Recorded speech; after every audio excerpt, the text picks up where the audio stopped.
High বন্ধুরা, চলে এলাম আবার একটা নতুন ভিডিওর সাথে। আজকে সকাল সকাল ঘুম থেকে উঠে তো আমি অফিস চলে গিয়েছিলাম। অফিস তো যেতেই হবে, কিছু করার নেই, ইচ্ছা না থাকলেও যেতে হয় আমাদের অফিসে কাজ করার জন্য। আর অবভিয়াসলি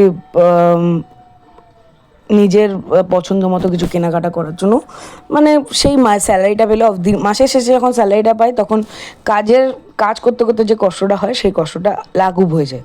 তো ফাইনালি আমি অফিস ছুটির পর চলে গিয়েছিলাম আজকে আমার দাদার বাড়িতে, ছোটদার বাড়িতে নেমন্তন্ন ছিল।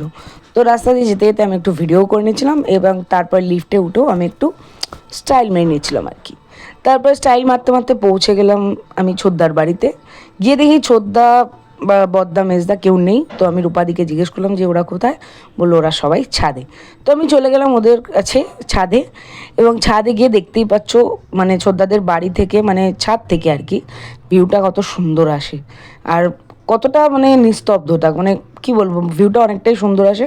তো আমি তার একটু ভিডিও করে নিয়েছিলাম এবং ওরা কথা বলছিল তার ফাঁকে চুপিসারে একটুখানি ওদের ভিডিও করে নিচ্ছিলাম। তারপরে বৌদি বললো চল, তুই খাসনি, তুই খেয়ে নে। তো অলরেডি সবার খাওয়া দাওয়া হয়ে গেছিলো এবং খাবারে ছোদ্দা অনেক আইটেম করেছিল, মানে কি বলবো, বৌদি সব কটা রান্না এত দুর্দান্ত করেছিল মানে বলার মতো না। খাবারে ছিল আজকে ভাত, ডাল, আলু পোস্ত, সরি পটল পোস্ত, বেগুন ভাজা, মাছের ঝোল আর মাটন কষা, আর চাটনি, রসগোল্লা, কোল্ড ড্রিঙ্কস, এগুলো তো ছিলই। খাওয়া দাওয়ার পর সব খাওয়া দাওয়া শেষ করে আমি চলে গেছিলাম ওদের সঙ্গে একটু আড্ডা মারতে, কিন্তু গিয়ে দেখি সবাই কান্তারা দেখছে, কিন্তু অলরেডি কান্তারা লাস্ট পার্ট চলছে। তো আমরাও সবাই মিলে একটু কান্তারাটা দেখে নিলাম। কান্তারা শেষ করে চলে গেলাম পুচকির কাছে।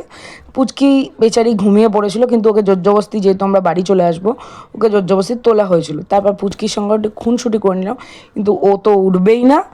তারপরে আমরা সবাই মিলে চলে এলাম আবার লিফটে, কারণ নিচে নেমে আসতে হবে চারতলা থেকে। বদ্দা আর ছোদ্দা বললো আমরা সিঁড়ি দিয়ে যাচ্ছি, তোরা লিফটে যা। তো আমরা ফাইনালি লিফটে করে নিচেও চলে এলাম, এবং জেঠি যেহেতু বয়স হয়ে গেছে, হাঁটতে পারছিল না, তা জেঠির জন্য একটা টোটো রাখতে যাচ্ছিলাম। আর ডাকতে ডাকতে দেখি টোটো অলরেডি জেঠি পেয়ে গেছে, তো আমরা টোটো করে বাড়িও চলে এলাম। আর ছোদ্দা আমাদের মা আর পিসি আর বড় বৌদির জন্য খাবার পাঠিয়ে দিল। ভিডিওটা ভালো লাগলে অবশ্যই একটা